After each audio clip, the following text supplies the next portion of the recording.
Welcome to my channels at Himlems, and then I'm going to be teaching you guys today about scalars and vectors.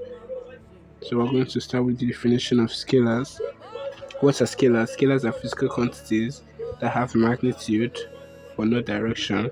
Examples are time, energy, mass, speed, and distance.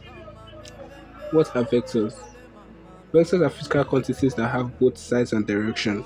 So basically, the difference between these two is that scalars have only size but no direction, while vectors have both size and direction. Examples of vectors are weight, displacement, acceleration, gravity, force, force field, and so many more. These vectors are just basically physical quantities with size and direction. Vectors are added or subtracted with reference to their direction. For those of you in year 10, they are going to teach you that scalars cannot be calculated, which is true because you cannot calculate for the direction of a scalar because scalars do not have direction. But for vectors, you can calculate their direction. Vectors are added or subtracted with reference to their direction.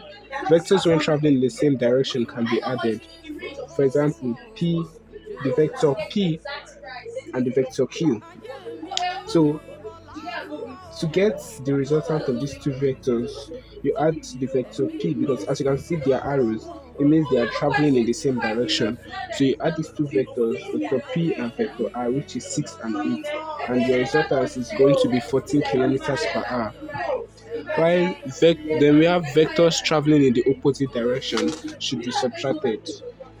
You have vector p going this way, so then you have vectors traveling in the opposite direction should be subtracted. So sorry for the inconvenience. You have vector p going this way, you have vector q going this way. So to get the resultant, to subtract vector p from vector q, which is 3 kilometers per hour. Then vectors inclined perpendicular can be resolved using the Pythagoras theorem. The Pythagoras theorem states that the hypotenuse square is equals to the sum of the adjacent square plus the opposite square, which is given here, which is equals to c square equals to a square plus b square in a regular triangle. But now we're substituting values here. The hypotenuse is facing the 90 degrees, which is r, and then vector p and vector q are considered as the adjacent and the opposite. So now you have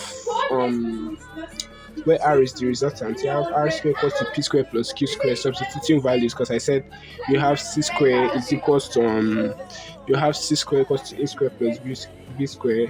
When you substitute values, you put in 6 square as p, you put in 3 square as q, and you have r equals to square root of 36 plus 9, r equals to square root of 45, and then when you find the square root of 45 for your calculator, r is equals to 6.71. Thank you for staying tuned to the end. I'm still growing, I'm still learning. This is actually my first time. So I have a lot to improve and I have a lot to learn. So I would like if you could drop in the comments what you'd like I improve on to give you guys a better learning experience. Because my aim is to make education free and affordable to every child out there, whether in school or whether out of school. Thank you a lot for staying tuned. My next video is going to be about resolution of vectors and triangular law of vectors. Please ask me questions in the comments regarding this topic, regarding what you want me to improve on. And thank you. Please like and subscribe. Love you all.